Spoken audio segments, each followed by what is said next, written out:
Bienvenidos. Estamos en Agroeventos en estas charlas de Rural. Este sábado 2 de mayo, 10 de la mañana, invitándolos a compartir un espacio para poder hablar de lo que pasa en el campo de la provincia de Santa Fe. Y estamos en contacto con el doctor Ignacio Mántara, que es secretario de CARSFE, para consultarlo respecto de estas cuestiones de actualidad y cómo está trabajando el campo en la provincia de Santa Fe y cómo debería estar trabajando para poder potenciar todo lo que tiene para dar en estos momentos tan difíciles. Nacho, bienvenido, ¿cómo estás? Gracias, Fede. Bueno, un honor, Bueno. Sábado 2 de mayo aquí. Bueno, estamos en las instalaciones de la Rural de Santa Fe, que gentilmente nos ha abierto las puertas de su casa para poder conversar contigo, que sos también parte de esta entidad. El campo está atravesado por la pandemia. ¿Cómo lo ven ustedes desde la Rural de Santa Fe, desde CARSFE, fundamentalmente las cuestiones que se están haciendo y las que se deberían mejorar? Bien, sí, la pandemia nadie la vio, no la dimensionamos, entiendo, como sociedad argentina en su momento, cuando empezamos a hablar de la pandemia del COVID, las inquietudes eran más por el mercado chino y las consecuencias de las restricciones y cómo nos iba a afectar a nuestras exportaciones hacia China, el precio de la vaca, etcétera. Y esto fue hace 2 meses, ¿no? Sí. Y de golpe se vino la vorágine de la pandemia y todas las medidas que se han tomado. La actividad agropecuaria, pese a la pandemia, continúa. Esto es básicamente porque es una actividad a cielo abierto, en vínculo con la naturaleza, donde prevalecen los ciclos biológicos, digamos. Entonces, un productor ganadero no puede dejar de cuidar la sanidad de sus animales o atender a los destetes, si es la época. Un agricultor no puede dejar de levantar su cosecha si ya está lista para ser cosechada y hay buen clima. O tiene que implantar pasturas preparándose para el invierno. Un productor lechero tiene que seguir ordeñando 2 o 3 veces por día, digamos. O sea, la actividad persiste, sí, continúa. Así que en eso, digamos, no hay mucha innovación, más allá de lo que se ha ido avanzando a en medida que todos hemos ido incorporando o cambiando hábitos en pos de que esto no se disemine, adoptando protocolos, etcétera, digamos, algunos cuidados. Sobre todo porque cuando decimos que la actividad agropecuaria sí continúa, es tranqueras abiertas, pero a su vez hay toda una cadena de servicios y una demanda de servicios e insumos que tiene la propia actividad, que como la actividad sigue requiere también que eso continúe. Entonces, Sí, que en un principio no estaban habilitadas, como por ejemplo el tema de los repuestos para la maquinaria, las fabricantes de maquinaria agrícola, que después con el tiempo se fueron habilitando para poder... Exactamente, todo lo que requiere la actividad, digamos, desde el transporte, que es esencial, digamos, para llevar producción, para traer insumos profesionales, ingenieros veterinarios, los talleres mecánicos. O sea que las primeras semanas fue el adaptarse al cómo seguir. En realidad creo que fue una adaptación abrupta de todos, pero bueno, en definitiva la actividad continúa con los protocolos que se van modificando. Tal vez obviamente lo que produce una emergencia de este estilo, que deja al desnudo un Estado en gran parte ineficiente, digamos, ¿no? Responsabilidad de los gobernantes que tenemos, digamos, ¿no? El hombre de campo lo vive siempre cuando tenemos emergencia climática, ¿no? Sí. Siempre ante una sequía, inundación, vemos que lo que el Estado te tiene que proveer, lo elemental, ¿no? Por el cual uno paga impuestos, que es caminos, conectividad, no existe, digamos. Las cuestiones estructurales de largo plazo no se abordan. En este caso, en una pandemia en el que repercute más en el ámbito citadino que en el ámbito rural, por la cuestión de distancias y por la cantidad, por la conglomerado poblacional pega mucho más, te das cuenta que hay un Estado que no tiene un sistema de salud adecuado y por eso la cuarentena para adaptar hospitales, que la policía no está en condiciones de mantener el orden, que si hubiera que ir hacia un estado de sitio, el ejército no tenemos para regular un estado de sitio en todo el país, que el Poder Judicial no está adaptado para trabajar, que es un servicio esencial, porque no tiene sistemas modernos y mantiene toda una burocracia, un sistema burocrático totalmente anticuado, que el Poder Legislativo no se adapta para seguir funcionando, siendo un poder de Estado, y ir controlando las decisiones de un presidente o de un gobernador con sus decretos, y no está el Poder Legislativo funcionando porque están discutiendo todavía si pueden reunir, sesionarse o no sesionar. Entonces te das cuenta que hay todo un Estado ineficiente, muy caro, y eso queda al desnudo en estas emergencias. Bueno, pero el campo supo adaptarse, me parece, porque está acostumbrado, es resiliente el sector productivo, y en esto de las conferencias virtuales, estamos viendo cómo los seminarios y todo lo que se suspendió por tema presencial se está realizando de manera virtual. ¿Qué impacto ha tenido esto en la gestión cotidiana? Es interesante, el campo, primero sí, lo que vos decís, siempre ha incorporado ha ido innovando. Es un sector muy innovador, las tecnologías siempre las ha incorporado. De hecho, hay herramientas que hoy toman mayor relevancia, los remates televisados, los remates por internet, o sea, hay formas de comercializar, lo mismo pasa con granos, digamos, hay formas de comercializar que el campo ya las tiene, herramientas que ya las tiene asimiladas y no son herramientas que se instalaron después, más allá de los problemas que hay. La educación era otro de los temas de déficit del Estado, y ayer el gobernador en su discurso dijo que hay 78 localidades que no tienen internet, ¿no? El campo se ha adaptado, viene incorporando tecnología, hay cuestiones generacionales, digamos, obviamente hay personas de mayor edad donde una videoconferencia o tener reuniones por videoconferencia le cuesta un poco más, o comercializar con herramientas tecnológicas se les genera alguna desconfianza. Bueno, esas son barreras generacionales que la verdad que uno, por la experiencia, que rápidamente hay una adaptación rápida, inclusive de la gente de edad, a las nuevas herramientas, digamos, ¿no?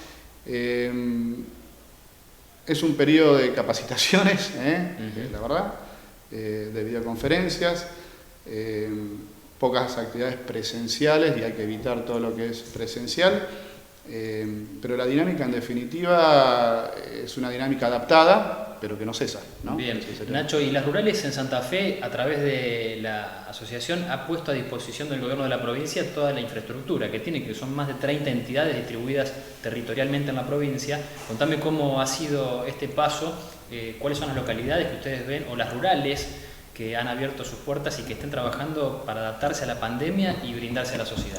Sí, inmediatamente Carfe consultó a sus rurales. Nosotros, Carfe no dejó de funcionar, digamos. Claro. La mesa tiene reuniones por videoconferencia, sus comisiones también. Hemos tenido una reunión muy importante con CRA y sus autoridades, con las autoridades de Carfe y todas las rurales, digamos. Ahora tenemos consejo la semana que viene, o sea, Carfe no cesó en su actividad. Lo que se hizo inmediatamente, los dos grandes temas eran, primero, cómo procurar seguir produciendo y poder circular, los conflictos iniciales vinculados al transporte, etcétera, fue lo inmediato, y lo otro era la solidaridad. Bueno, ¿qué podemos hacer el ruralismo frente a esto, ¿no? Esos fueron los dos grandes temas de la primera semana de pandemia. Carfe envió nota al gobernador y puso a disposición todos sus predios de todas las rurales, en realidad son predios de las rurales, y toda la colaboración posible. Muchas rurales han hecho acciones particulares de donaciones de implementos, de respiradores. Rufino recaudó 10 millones de pesos, la rural de Rufino. Increíble. El Consejo Deliberante le respondió con un aumento de tasa rural a los productores agropecuarios, esa es la lógica de la política. En el caso de los predios, se han sido sobre todo los Zoom, sobre todo se está pensando en descomprimir hospitales o centros sanitarios y enviar a los Zoom de las rurales personas no de COVID, sino que requieran otra internación. Se ha materializado en el caso de Vera particularmente. En otras rurales, en el caso de Santa Fe, el gobierno decidió reflotar el viejo Iturraspe y nosotros estamos al lado, entonces no se requiere el espacio. Pero bueno, esto se está en concordancia con las autoridades provinciales. Nacho, metiéndonos en los temas de agenda de Carfe, vemos que la pandemia hizo que todos de alguna manera sumáramos los esfuerzos, pero los reclamos históricos siguen estando. Es más, como vos destacaste, la pandemia no hizo más que agravarlos en algunas oportunidades. Por eso, a nivel de agricultura, de cosecha, a nivel de inseguridad rural, a nivel de presión impositiva, la entidad mantiene vivos sus reclamos. ¿Cuáles son hoy las cuestiones más urgentes para el campo de Santa Fe? Sí, los reclamos tradicionales o estructurales persisten. Nosotros hemos un poco descomprimido las demandas, digamos, hacia las autoridades, porque obviamente hay aspectos que atender. Esta semana sí, nosotros ya pretendemos de muchos de los temas que quedaron en suspenso empezar nuevamente a dialogarlos, digamos, ¿no? Hay áreas que no están vinculadas estrictamente a la pandemia y tranquilamente se pueden entablar algunos diálogos sobre temas que además durante la pandemia también aquejan, como es la inseguridad, ¿no? Particularmente lo que es sanidad animal, vamos a pedir que Coprosa se reúna. O sea, hubo al principio en plena campaña de aftosa, si continúa la campaña se suspendía. O sea, hay diálogo con las autoridades sobre temas puntuales. En este sentido, SENASA prorrogó los vencimientos para poder mover Hacienda. ¿Hubo algunas disposiciones? Hubo disposiciones de SENASA bastante atinadas. Las rurales, muchas de ellas tienen las fundaciones en sus propias instalaciones. O sea que las rurales están abiertas en muchos lugares porque están vinculadas a la campaña. Así que eso continúa. Lo que fue transporte de granos, particularmente, que hubo algunos conflictos iniciales con puertos, eso se hicieron gestiones con autoridades provinciales. El propio gobernador estuvo en una videoconferencia con el sí, hubo con localidades que cerraron sus puertas al traspaso. Sí, en algunos hay abuso. Lo que pasa que esto la verdad que, bueno, volvemos a lo mismo. Un Estado ineficiente y con autoridad. Está en crisis el sistema republicano, federal, democrático, está todo en crisis. Y el sistema federal está en crisis cuando un intendente, un presidente comunal tiene más potestad que un presidente, porque un decreto presidencial determina que determinadas actividades están exceptuadas y un presidente comunal te dice que vos no podés circular, ¿no? Entonces, bueno, es un poco este desorden institucional que estamos en Argentina. El tema de inseguridad rural es un tema grave, crónico, y ahora tal vez como que en esta pandemia la policía está más orientada a controlar la circulación de cualquier transeúnte, a lo mejor descuida algunas áreas. Hemos tenido casos muy graves. El caso del sur de Santa Isabel fue un caso paradigmático porque es un productor donde su comuna decide que los transportes no pueden entrar y salir camiones. Entonces el productor se ve obligado a embolsar todo su maíz y sufre la rotura de un atentado, ¿no? En una localidad muy chica y en un predio que está a 4 o 5 kilómetros del pueblo. Son productores, 3 hermanos, con 3 empleados. O sea, se ha trascendido, digamos, la realidad de esa pyme, ¿no? Bueno, y ahí ves el Estado ausente, ¿no? En no tener caminos y en no brindarte seguridad y no tener respuesta. Preocupa tampoco que las autoridades, ninguna se haga eco, por lo menos de solidarizarse con un productor. Hay violación de la propiedad privada, hay producción que se pierde. ¿Cómo está el tema del mapa del delito rural en estos momentos? El mapa del delito requiere actualización permanente, pues es dinámico. El delito es dinámico, el delito muta, y el mapa del delito justamente te permite ir siguiendo cómo se desenvuelve el delito para las autoridades poder actuar en prevención o persiguiendo el ilícito. El ojo sigue, que fue una inversión muy grande que ha hecho la provincia. Entendemos que van a cambiar los equipos de investigación. El ojo es la central de inteligencia que está situada en Rosario, que hace un poco el mapa del delito en las urbes y en el campo. En el caso de Carrefour nosotros teníamos un convenio, habíamos avanzado en un convenio con el Ministerio de Producción y el Ministerio de Seguridad, y antes del cambio de gobierno habíamos sumado al Ministerio de Justicia y a los fiscales un convenio donde una mesa de trabajo del delito rural. La verdad que con las nuevas autoridades se frustró, justo teníamos reunión interministerial y con Carrefour por este tema, y la pandemia la frizó, la mandó al freezer, y bueno, estamos esperando en poder restaurar. Tema fiscal, tema presión impositiva para cerrar la actualidad. Tema retenciones a nivel nacional, estamos esperando todavía lo que aprobó el Congreso en diciembre, que era un esquema de las compensaciones, y el ministro Basterra semana a semana las va a anunciar y está pendiente. Se le está pidiendo a Basterra un mensaje claro respecto al trigo, digamos, ¿no? Los productores están pensando en su campaña fina, la tienen que programar, tienen que pensar en cómo van a financiar. La pandemia no es inocua para la producción, o sea, hay caída de precios porque cayó el petróleo, es commodity, o sea que cayeron los mercados cárnicos. Europa no se puede más enviar el novillo, China no compra vaca, entonces los precios están depreciados, los porcinos están muy complicados, o sea, hay, digamos, alguna cuestión de economía grave para el sector, de manera que los reclamos sobre compensaciones que afectan la rentabilidad siguen en agenda, pero bueno, parece que la pandemia posterga todo. Tenemos mucha preocupación sobre una inminente voracidad fiscal que se pueda suceder en los gobiernos locales, comunas y municipios que están con las arcas bastante flacas.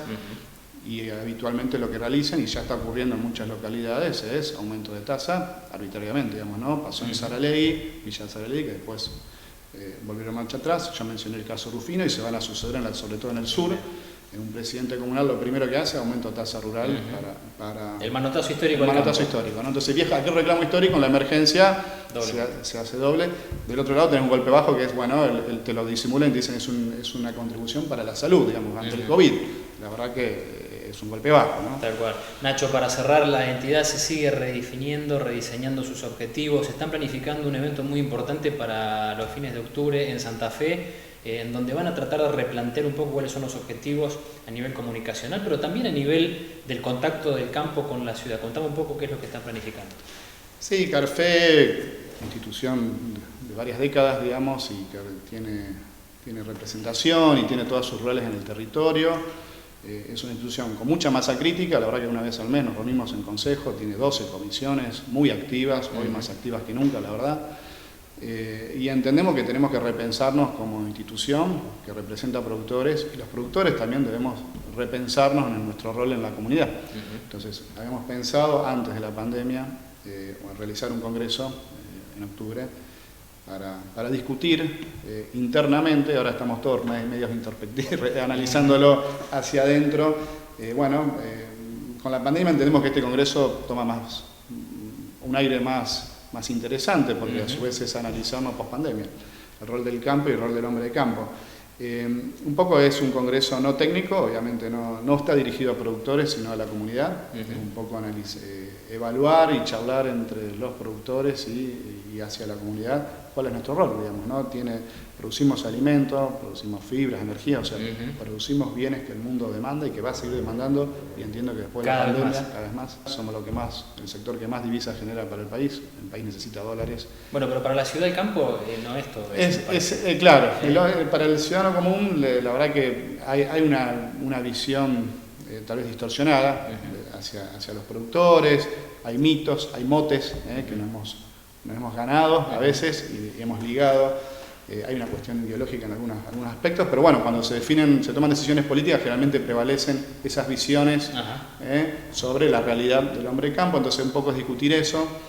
Tal vez la pandemia sirva para lograr alguna empatía con algunos ciudadanos que están sufriendo la pandemia en carne propia, que se asemeja a la realidad del hombre de campo, del productor agropecuario en la diaria, que es esto de aquel ciudadano cuentapropista, empresario o emprendedor o que vive su trabajo.